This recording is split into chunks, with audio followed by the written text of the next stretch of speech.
Good evening. In an interview to NDTV, which we've just aired, Rhea Chakravarti has hit out at allegations that she was an accomplice in the death of her late boyfriend Sushant Singh Rajput.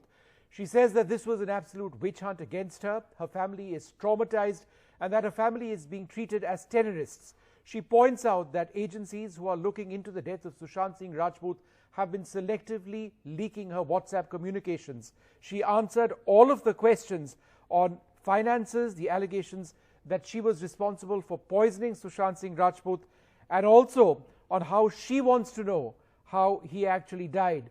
She also adds that she intends to fight for justice till her last breath. As these WhatsApp messages show, and you said Sushant was taking drugs or he was having weed. Yes, it's unfortunate that we have to speak about him in this light.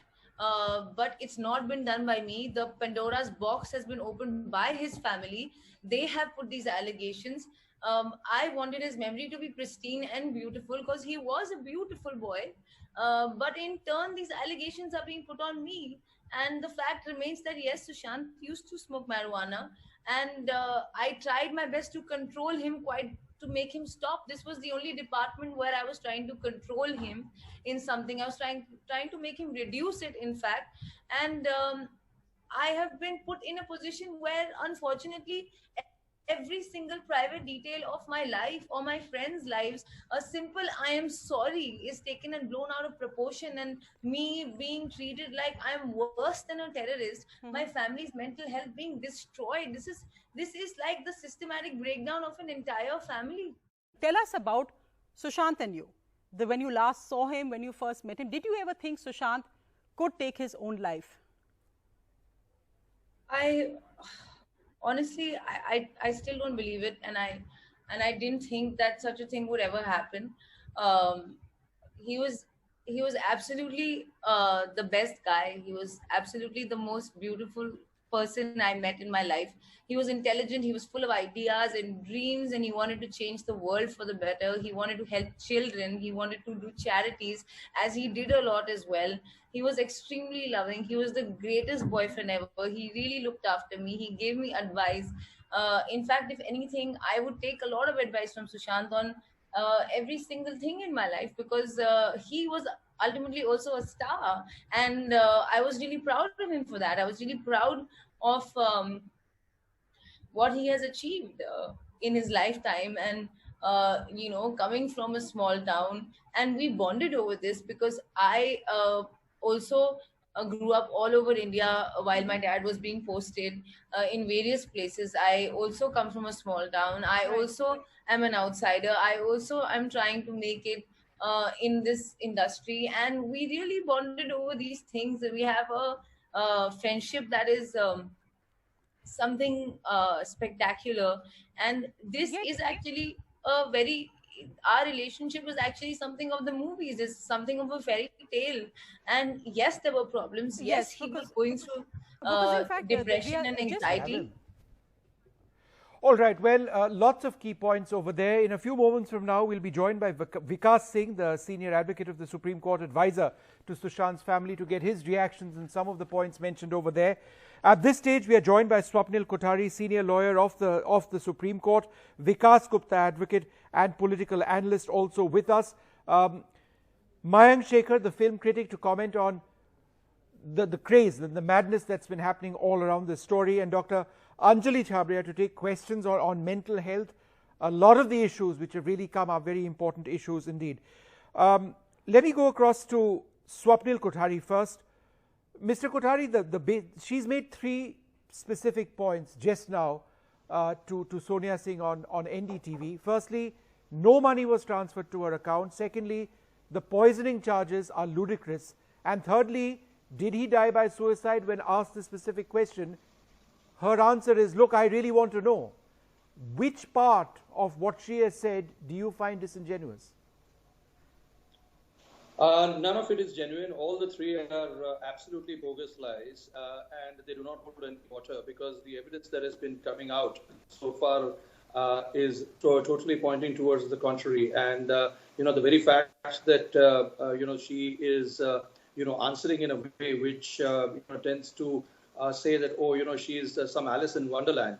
I don't and think so at she all. was She not was asked involved in direct this. questions, and I don't think, sir, we can judge a person on the basis of how they answer. I'm just therefore trying to understand the substance of you what see- she said. Right, I mean, Vishnu, so let's you- take you the know, you asked me a finances. question. Let's break it Right. down, sir. Finances. Right. Where she says no money was Okay. transferred to my account. He bought me a few things. I bought him something. What part of this is inaccurate? Where is Right. that Now, 15 that crores could be- gone? Right, there could be that could be true, truth in the said that he bought me a few things and she bought him a few things, etc. But there is a company which was formed along with her and her brother, and all of those money has been transferred there, and that's where the enforcement directorate is looking into that. But where is so the there are 15 enough. crores? The crazy allegations. That is of something the which 15 the crores. enforcement, that is what the enforcement directorate is looking at. If I had privy to the documents, I would have answered you straight away. Sure. So the just thing one is, moment, that- just one moment, sir, Mr. Kothari, because we are joined now by Vikas Singh, advisor to Sushant's family. Sir, thanks very much for joining us. We just spoke a little while back to Riya Chakrabarti, and the question I was asking Swapnil Kothari, I will ask you on the substantive points that she made on poisoning charges, financial charges. She says that where is the money? There was no money transferred to my account. He bought me a few things. I bought him a few things. Where is the 15 crore? So let's talk about that first. The financial allegations which people spoke about, are they substantive?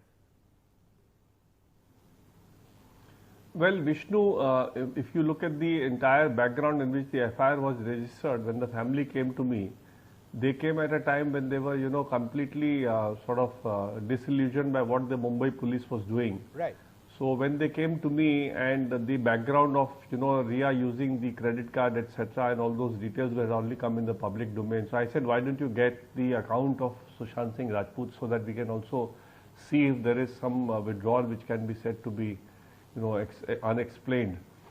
So when the sister who got the account, the sister who's the nominee is the same sister whom, Riya says all those allegations she made against her, Yes. Priyanka. Priyanka is still the nominee on all the accounts of Sushant Singh Rajput. So that's the bond between the family.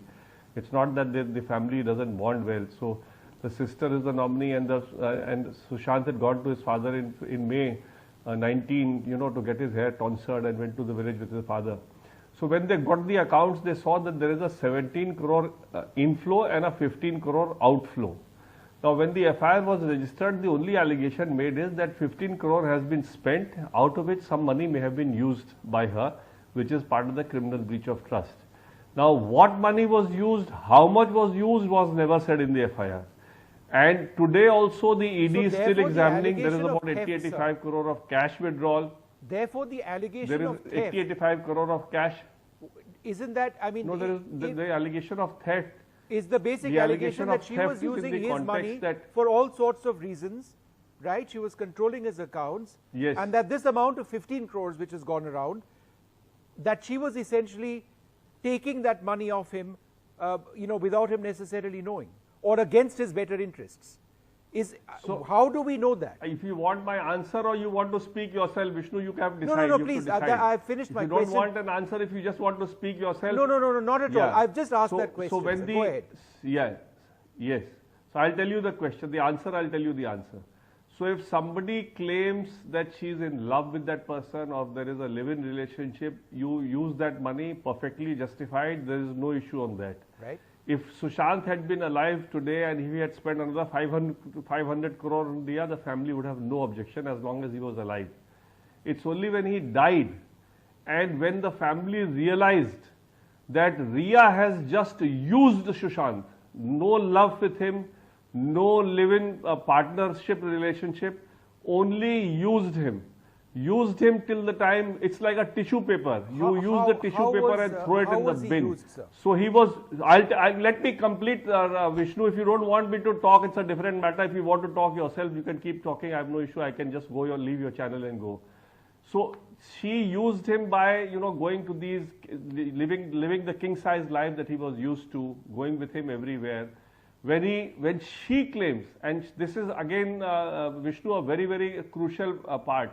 This theory of him being mentally disturbed is coming the very next day when the drug abuse theory has come, when the drug was being used to control his mind. So The very next day she comes with this theory of this mental illness, etc. Now, let me assume everything that she's saying is correct. Just let me assume everything that she's saying is correct. When a person with whom you've hardly been for a couple of months develops such a serious mental issue, and you have no, permanency in this relationship, there is no marriage, and this live-in partner can change anytime as it happened, and I'll just narrate how the whole thing is unfolded. So you had no intention of living the life with him. You were only enjoying his life, enjoying the 5-star, the royal life, the king-size life that Sushant was leading, and you were definitely enjoying that part of it. The moment he developed this very serious mental issue, was it not obligatory on her part to inform the family about this issue? But sir, number one. She's number two, that.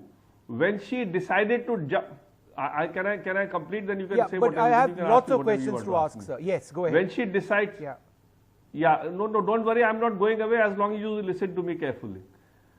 So on the 8th of June, when she decides to leave him, she is the only person who knows what is his mental condition. She is the only person who knows where he was being treated. She is the only person who knew what drugs he was taking. She was the only person who knew how he has to be handled in this particular mental condition. Now she leaves him that day without a handover. Now there is under the Mental Health Act 2017, there has to be a handover of a person who is in a mental condition. Now she says, her answer is that Mitu was coming, so Sushant said, you leave early, let Mitu come later. I don't buy this theory, and I'm sure Vishnu, if you are in your reasonable sense, you will also not buy this theory, that if somebody who is the only person on this earth who knows this problem of Sushant Singh Rajput will leave Sushant Singh Rajput without waiting for Mitu to come, whatever Sushant may have said. But sir, she should have waited and done a proper handover, given all these files. Given all these files to Sushant. So here's what she says on poisoning, sir. And said that, and sir, you have to let me edge in now. These are the medicines. You must let me edge in because it's a point that you're raising, the poisoning charge. She says that in fact he was being treated by 4 to 5 doctors. He had prescription medication. Doctors visited him regularly. He stopped taking medication out of his own will in January. So she explains the circumstances of those drugs. Is this not something that needs to be taken note of? That doctors were aware?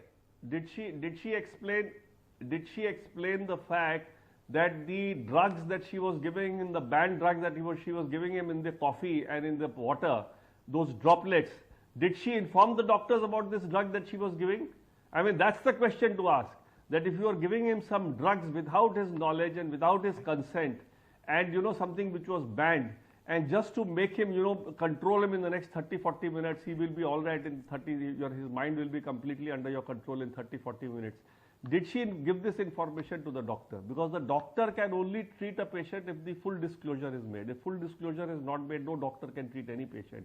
So, according to me, this timing of this interview, her coming out at this point of time, I have no quarrel with, I am not, a lot of people told me that you should get an injunction from court that you should not talk to the media. Vishnu, I am the last person to do that. Because I feel that right to free speech is a fundamental right in this country, and I very strongly believe in that right. In fact, even in the Prashant Bhushan case, I think that this was not a case for contempt at all, and I have said so on several platforms. But although he may not have said something right, I mean, I don't agree with what he said, but nevertheless, it was not a case for contempt. So that's my view, personal view. I don't believe in so you believe that it's okay that but as a responsible media, Vishnu, you have to ask the right questions. And if you ask the right questions, nobody will question you also. But if you do a soft interview, you try to give her up, you treat her like a celebrity. No, sir, no soft interview, sir. As if she's a named most accused. Respectfully, I have nothing but the highest respect for you. There was no soft interview in NDTV. Every single question was asked in a 1-hour interview. I mean, we gave her an opportunity to answer. Just as we welcome this opportunity for you to answer all of these questions. So and as you know, we've hardly done this in the manner in which the others are, because we are looking at it as a news story. It's not a tamasha on television, which it's become elsewhere. So hence both sides. It's not a soft interview, is my humble submission to you. So one final question to you. She says, when asked whether she believed he died by suicide, She says she wants justice for Sushant.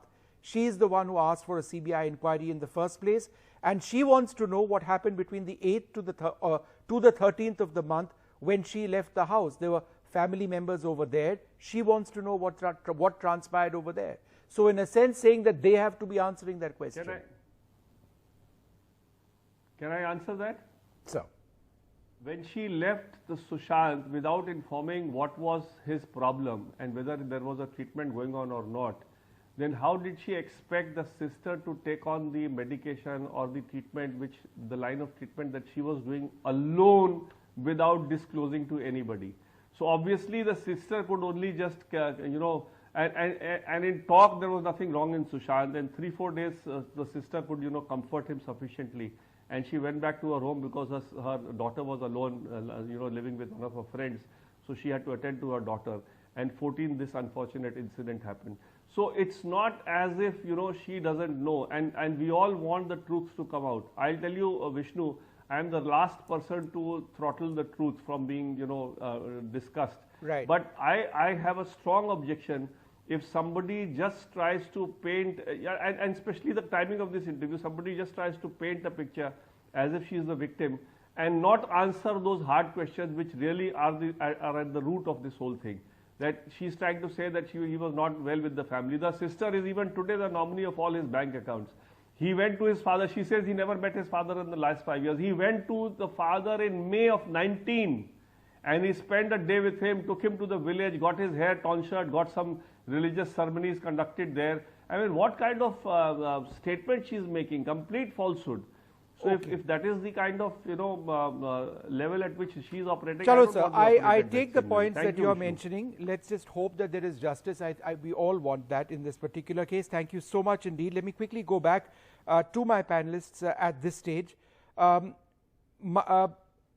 Anjali Chhabria, the mental health issue over here, the fact that it's come up so strongly in the interview that you just heard just now, and the point that Riya mentions that you don't need to be smiling, if you're not depressed. If you're depressed, you could be smiling as well. The fact that he was in medication and he was off that medication, according to her, how much of a factor do you believe we should still be looking at mental health issues in this case? So, I'm very sad about what has happened. So many young people involved over there. A young man has lost his life, and today we have this young girl too. Now, one thing which has been highlighted over here is that people do not understand mental health and mental illnesses. Okay. And I would really want everyone who's watching us today to understand that yes, there are mental health issues, and every depressed person is not crying. People who have mood swings can be laughing at sometimes, can, appear to be happy and yet be depressed. And of course, medication has to be given by doctors. It has to be supervised. And again, going by the fact that, okay, let's say that whatever she was saying today is the truth. Okay. It is the caregiver really goes through a lot of stress when he or she is trying to look after a person who is not mentally fit, and people around may not understand that. Okay. All right. I just want to quickly go across because we are short on time. Mayank Shekhar, the tamasha which has gone on, what she said today is that the guard in her society was apparently attacked. Her father may have been pushed. She has been called all sorts of things. Other media channels have huge banners saying, now, whether she is accused, whatever it may be, if you're prejudging the case, what does this indicate about the way in which this has become an utterly ridiculous media trial? No, absolutely. I think I can't imagine there being a precedence to this. And if it does set a precedence from here on, and if this is how trials are going to happen, if this is how ongoing investigations are going to be revealed on national television, WhatsApp messages of people shared between two individuals that is actually in the hands of a government agency are going to be flashed on national TV.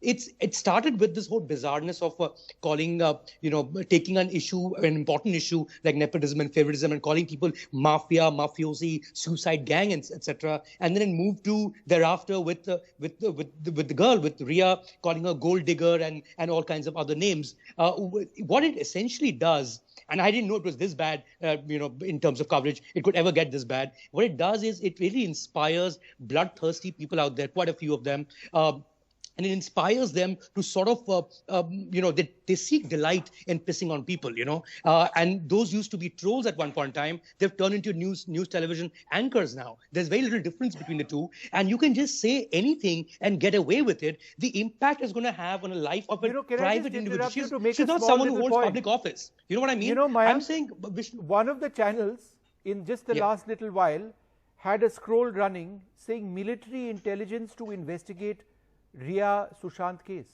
Now, I can only imagine that that's a typo, but it's bizarre if it's not. I mean, it's anything that comes to your mind, bang it in, it appears on television. I'm saying there are enough issues that happen of national importance that concerns every single citizen, and those are kept away from public because they're supposedly national secrets. Okay. But here there is an individual, a private citizen who holds no public office. Her WhatsApp messages are being flashed. Is that how, from here on, is that how private citizens are going to be treated in public on cases that are sensitive of this nature? And that really just concern her life and the lives of the two people involved or the family involved. I think this has just gone way too far, and I really hope there's some introspection. I know there's a lot of introspection. No, believe me, there will be no introspection from Bollywood. That's not how there should be one in news media to start with. It's how you feed this frenzy that unfortunately what news television by and large has ended up being. We desperately try to avoid that, but just look at what others are doing. Vikas Gupta, one key point that Ria mentioned which really struck me was when she said that, look, why is it that my WhatsApp messages are being selectively leaked? And the argument being made is that that compromises her position and her legal argument. Isn't that a strong argument that she posed? Of course, Vishnu. And if you recollect, that's the opening question you asked Swapnil Kothari, which he ducked also. There were two questions which we had posed to him, and one to the same question to Mr. Vikas Singh also, that about the financial dealing 15 crores. So today, at least the ED has been investigating for more than 3 one weeks sec. now. I'm asking Vikas Gupta that question. Vikas, go ahead. Yes, Mr. Gupta. Yeah, ED has been examining the accounts of Ria and her family members for last more than 3 weeks. If they had found anything, they would have arrested her. Second point, there's been a climb down by Mr. Vikas Singh also, 25 lakh rupees cash withdrawals. I won't go further into it. If ED had found it, they have been investigating for almost 20-25 days now. They would have called Ria and kept her in the police station itself. Secondly, I've been raising this point since day before yesterday. Vishnu, have been on various channels. This secretive, selective leakage by investigating agency, it is shameful. It's shameful, I must say so. They've been leaking to 2 leading English channels, and this kind of a selective leakage is illegal also, and they will have to pay a price. Just because Ria is nobody in this country, the way the channels, the media, and especially the investigating agencies have treated her, it raises a serious doubts about the independence of investigating agencies and this level at which the media has gone down to. Swapnil Kothari, there was talk today, or not, there was a demand made by a senior political leader that there needs to be a NIA investigation in this. The ED is involved, the CBI is involved, the Bihar police was earlier involved, so was the Mumbai police, the drug agency is involved in this. Is this real? Is it not bizarre that you've got multiple agencies investigating this one case? What does it say about us?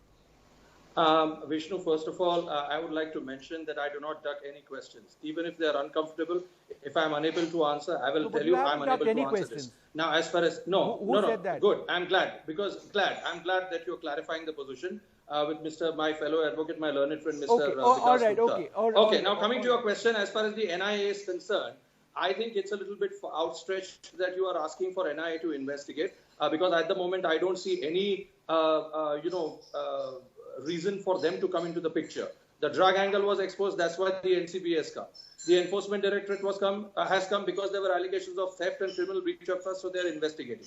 Now, as far as the CBI has come because for 60 days the Mumbai police did not do anything and went way ahead with 174 CRPC, which is a little bit too far. Within 5, 10, 15 days, you have to come to a conclusion whether it's suicide or murder, file an FIR and go ahead with it, or just say case closed, it was suicide, which it did not do so. The very fact that you stretch, and the Supreme Court has given us judgment which is called as a sub silentio judgment, which does not directly cast aspersions on Mumbai police, but it comes to a conclusion that, look, CBI is in a better position to handle this, and that's the way it is. Rather than castigating the Mumbai police, it went ahead and went ahead with the CBI. It did not stop the day before when the state government of Bihar gave the direction to the CBI that, okay, you go ahead and do it. The Supreme Court could have very well said that, sorry, please wait. You gave it yesterday, but please wait until final orders come. But it did not do that. Okay. So it was paving the way for the CBI to come in. So now the very point, you asked me on the finances. The Enforcement Directorate may well take its time before it comes to a conclusion that actually the money has been laundered. Now, there are several issues, Vishnu, which I would appreciate that you take a look at it as a responsible media. As first of all, that the very fact that the Mumbai police sat on this, that is number one. Number two is that why on 8th of June, the day Disha Salian's death took place, she left Sushant Singh's house. Isn't the timing too coincidental? That is my point. And then to say, to dodge your question, that's one of the key questions that any lawyer or any reasonable person will look at, that you have, and then you go ahead with all the other evidences. And believe me, Vishnu, this will be a circumstantial evidence case. That's in law, right. what we call That's a circumstantial evidence. Okay, I just want to go across to surrounding YP Singh at this stage, the former Director General of Police. Sir, in a situation like this, where there's such an intense spotlight, where there are chief ministers who are involved in this, the Supreme Court which has been involved, the CBI which is now involved, and this incredible media trial that's taking place, do you believe that the process of justice is deeply vitiated? Absolutely. I think there's no justice which is happening, because even if we take the facts at its face value, yet I do not think that any offense is made out. If somebody is annoyed with someone and he commits suicide, that is not abetment to suicide. There is no evidence with regard to murder. There is no evidence of criminal breach of trust either, because it is the prerogative of Sushant Singh to splurge money on his live-in partner, and there's nothing, even if she has taken 10 crores, 15 crores, which also they have not been able to prove, even then no offense is made out. I think this is the biggest Achilles heel in the entire thing, is that it is the affected people who are not retaliating. And that's why if somebody's reputation is being maligned, like Ria or something, why she has been quiet? Where there's a right, there is a remedy, and she is not invoking her remedy. And that is the reason why all wrong things, all illegal things are being spread by various channels, which have got no direct and concrete linkage with the offense, that is abetment to suicide or murder. There's no evidence at all. And these standby cases like narcotics consumption, these are petty offenses which have a standalone existence, and to link them with these cases, I think it's something very, very appalling. ED, for instance, there is an instruction that they would handle cases worth 100 crores, 200 crores, 500 crores. Was this petty case with a nebulous linkage? ED has come in. Like what is happening, I think it is not the rule of law which is prevailing, but what is prevailing is the rule of passions. All right. Mr. Kothari, I'm sorry I'm out of time. I would love to hear. That's fine, absolutely. I will come back to all of you. Only a very short point that I wanted to make, Vishnu, if you give me 10 seconds. Yes. That there was a flip-flop. First she asked for a CBI, then she immediately went back saying that Mumbai police should be investigating. First of all, an accused in an FIR no, cannot but even today she said she wanted a CBI. Cannot choose an investigating agent. That flip-flop should not be. But she cannot choose. But she said even today she wanted a CBI investigation. Before the Supreme Court were that. No, what you argue before the Supreme Court is important rather than what you say to a GTV channel. Okay. That's more important. All anyway, right. I'd like to thank all of you for joining us. We will continue this in a civilized manner, unlike the others, I assure you, and track this case. It's time now for us to take a short break. That interview with Ria Chakrabarti comes up soon.